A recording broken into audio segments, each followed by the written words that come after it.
جو ہے عربی زبان میں آتا ہے آزمانا. خلق الموت والحیات لیبلوکم ایکم احسن عملا. یہی معنی ابتلا کے بھی. ابتلا یبتلی آزمانا. ابلا یبلی جو آتا ہے باب افعال سے, اس میں آتا ہے کسی کو کسی تکلیف میں ڈال کر اس کو نکھارنا, کہ اس کا جوہر نکھر جائے, اس کے اندر جو خیر ہے وہ اور چمک جائے, لوگوں کو بھی معلوم ہو جائے کہ یہ شخص اس مقام کا اہل ہے, اس کے اندر یہ صلاحیت ہے, اس میں یہ قوت موجود ہے. تو یہ گویا کہ اہل ایمان کی صلاحیتوں کو نکھارنے کے لیے اور ان کے درجات کی ترقی کے لیے بھی اللہ تعالیٰ دنیا کے اندر یہ مصیبتیں اور امتحانات جو ہیں آزمائش کے حوالے سے افراد پر بھی اجتماعی طور پر بھی لاتا ہے. اور ایک اس کا اور بھی ہے, اہل ایمان پر اس طرح کے ابتلا و آزمائش کی ایک نوعیت اور بھی ہے, اور وہ یہ ہے کہ جو بھی آپ سے غیر ارادی طور پر, یا یہ کہ آپ نے کوئی گناہ ارادی طور پر بھی کر لیا, اللہ تعالیٰ اس کی سزا اسی دنیا میں دے کر آخرت کی سزا سے محفوظ کر دے. گویا کہ اس سے بڑا خیر کیا ہوگا. یہاں کی سزا کیا ہے, جھیل لی آپ نے, بخار آ گیا, ٹانگ ٹوٹ گئی, چلیے 3 مہینے آپ بستر پر پڑے رہے نا, اور کیا ہوا, کچھ نہیں. لیکن یہ کہ آخرت کی سزا ملتی ہے, بہت عظیم ہے.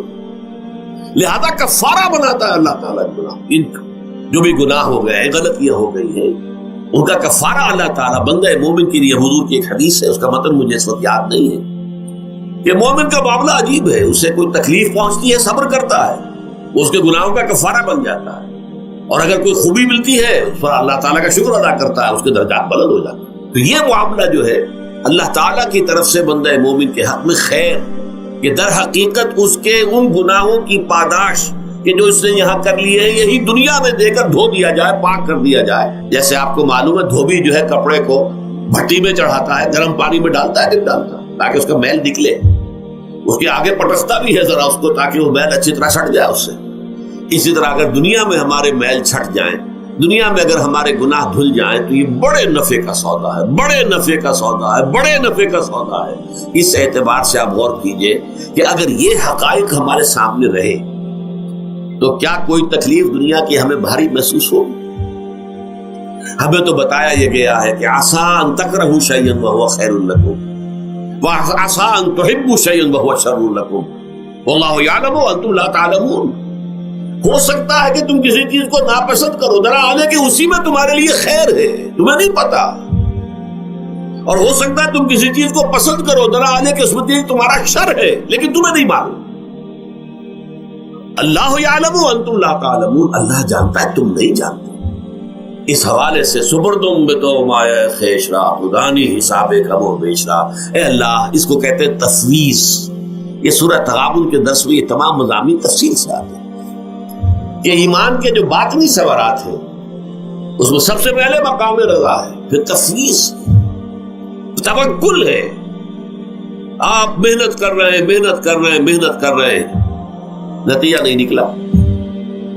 ایک نتیجہ یہ نکلے, ایک بچے نے بہت محنت کی, دن رات کام کیا, فیل ہو گیا امتحان میں. اب صدمے سے کمر ٹوٹ سکتی ہے اس کی, لیکن نہیں, ہو سکتا ہے کہ اللہ تعالیٰ نے اسی میں میرے لیے خیر رکھی, اس لیے کہ ہماری محنت سے کچھ نہیں ہوگا, ہمارے مادی وسائل سے کچھ نہیں ہوگا, ہوگا اللہ کے اذن سے, اللہ کی مرضی سے, اللہ کی مشیت سے. یہ ہمارے لیے خاص طور پر اس اعتبار سے بہت اہم نقطہ ہے.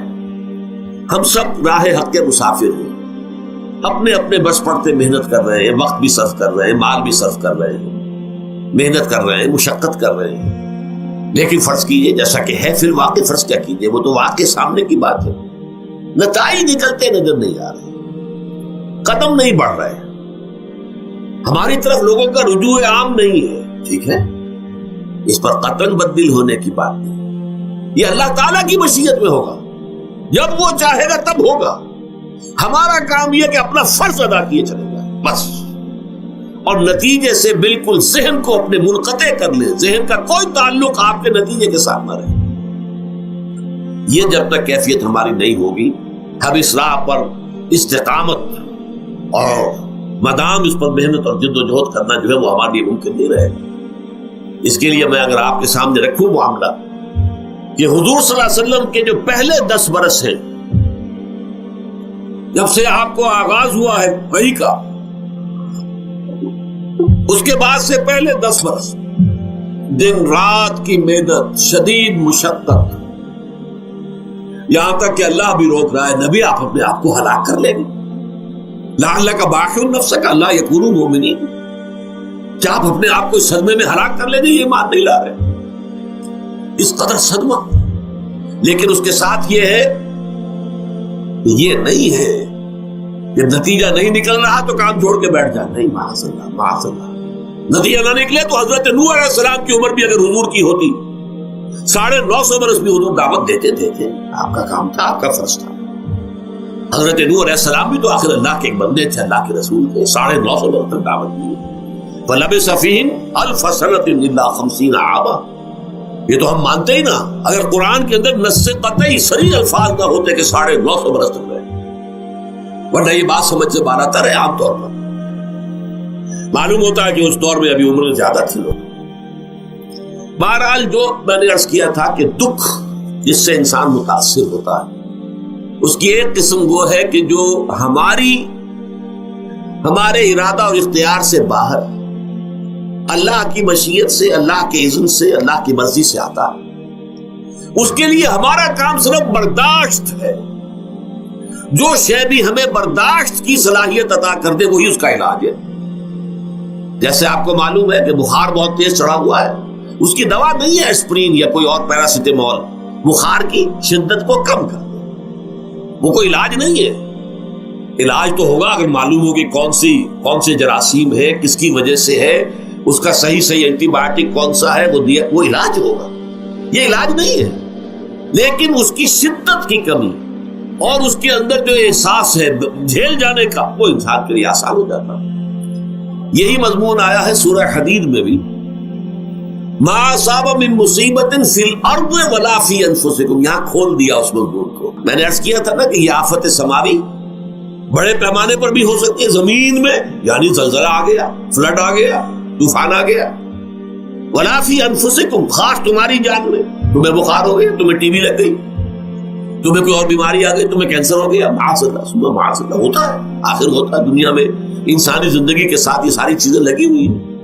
لیکن یہ چیزیں ما اصاب من مصیبت فی الارض ولا فی انفسکم، نہیں پڑتی تم پر کوئی پڑنے والی کوئی مصیبت، کوئی تکلیف، نہ پوری زمین میں بڑے پیمانے پر، نہ تمہاری جانوں میں انفرادی سطح پر، الا فی کتاب من قبل ان نبرأھا، مگر یہ کہ وہ تو ایک کتاب میں، کتاب اللہ کے علم کی کتاب، الکتاب، اس میں پہلے سے درج موجود ہے۔ یہ الٹ اپ نہیں ہو گیا، یہ اچانک نہیں ہو گیا۔ آپ اچانک سمجھتے ہیں کہ صاحب میں تو جا رہا تھا، اچانک ٹرک نے آخر مجھے دھکا مار دیا۔ اچانک کوئی شے یہاں نہیں ہوتی، اس کائنات میں پتہ تک نہیں ہلتا جب تک کہ اس نے رب نہ ہو۔ اچانک کا کیا سوال؟ در حقیقت جو ہوتا ہے وہ اللہ تعالیٰ کے علم میں پہلے سے ہے، علم میں کامل، ما کان وما یکون، جو کچھ ہوا ہے، جو کچھ ہوگا، مستقبل، ماضی، کل کا کل، آنے واحد میں اللہ کے علم میں موجود ہے۔ لہذا یہاں اچانک کچھ نہیں ہوتا، جو بھی آیا ہے اللہ کے علم سے آیا، اور یہ پہلے سے اللہ کے علم کے اندر موجود تھا، لکھا ہوا تھا، الا فی کتاب من قبل ان نبرأھا ان ذلک علی اللہ یسیر۔ یہ تمہیں تو مشکل نظر آئے گا لیکن اللہ پر بڑا آسان ہے، اللہ کا علم کامل، ما کانا ما یکون کو آگی ہے۔ لِکَیْ لَا تَأْسَوْا عَلَىٰ مَا فَاتَکُمْ، تاکہ تم افسوس نہ کیا کرو ان چیزوں پر جو تم سے چھوٹ جائیں، جاتی رہے، چھن جائیں۔ کوئی موقع تھا ہاتھ سے نکل گیا، کوئی دولت تھی اس پر ڈاکہ پڑ گیا، کوئی اور مصیبت ہے وہ آ گئی، کوئی عزیز فوت ہو گیا، اکلوتا بیٹا تھا فوت ہو گیا، وغیرہ وغیرہ۔ ما فاتکم، فات سے ہی فوتیدگی ہے نا، جو شے بھی نکل جائے، چلی جائے، ہاتھ سے جاتی رہے، چاہے وہ کوئی آپ کا عزیز تھا جو فوت ہو گیا تو آپ کے ہاتھ سے نکل گیا، یا کوئی مال تھا جو آپ کے قبضے سے نکل گیا، ڈاکہ پڑ گیا، چوری ہو گئی، نقصان ہو گیا کاروبار میں بہت بڑا، اس پر افسوس نہ کیا کرو۔ اگر افسوس کرو گے تو اس کا مطلب کیا ہوگا کہ تمہیں اللہ پر اعتماد نہیں ہے، یا تم سمجھتے ہو کہ اللہ کے سوا بھی کوئی ہے جو یہ کام کر سکتا۔ کائنات میں تو ایک ہی کی مرضی چلتی ہے، وہ ہے اللہ۔ لہذا اگرچہ وہ کسی کے ذریعے سے تکلیف آپ کو پہنچی ہے، کسی نے آپ کو پتھر مارا ہے، وہ پتھر ہو سکتا ہے آپ کو نہ لگتا، لگ گیا ہے تو اللہ کے فیصلے سے لگا ہے، اس کا باپ بھی نہیں پتھر مار سکتا آپ کو اگر اللہ کا اذن نہ ہو۔ لہذا آپ پتھر مارنے والے کو بھی مجرم سمجھیے، ٹھیک ہے، اس سے بھی قصاص لینے کا آپ کو حق ہے، لیکن یہ جان لیجئے کہ جو آیا ہے پتھر وہ اذن رب سے آیا۔ اب ظاہر بات ہے کہ اگر یہ کیفیت ہوگی تو غصہ اتنا نہیں ہوگا اس شخص پر کہ جس نے یہ کام کیا ہے، بلکہ ہو سکتا ہے آدمی مسکرا کے رہ جائے، جیسے کہ وہ میں واقعہ سناتا رہا ہوں اپنے دروس میں کہ ایک درویش ملک صاحب بھی جا رہا تھا، جو رب کرے سو ہو، جو رب کرے سو ہو، جو رب کرے سو ہو۔ کسی شخص نے پتھر اٹھا کر دے مارا، اس کے سر پہ لگ گیا کہ اس نے پیچھے پلٹ کر دیکھا کس نے مارا۔ اس نے کہا مجھے کیا دیکھتے ہو، جو رب کرے سو ہو، یہ تو رب کے مارے سے۔ اس نے کہا مجھے تو یہ پتھر رب کے مارے ہی لگا ہے، لیکن میں دیکھ یہ رہا تھا بیچ میں کس کا منہ کالا ہو گیا، اپنے لیے کس نے ایک گناہ کما لیا، اپنے لیے کس نے ایک مصیبت جو ہے وہ مول لے لی، وہ بیچ میں تم آ گئے ہو۔ پتھر اللہ کی طرف سے آیا ہے، لیکن اس کا عذاب، اس کا وبال تم پر آ گیا۔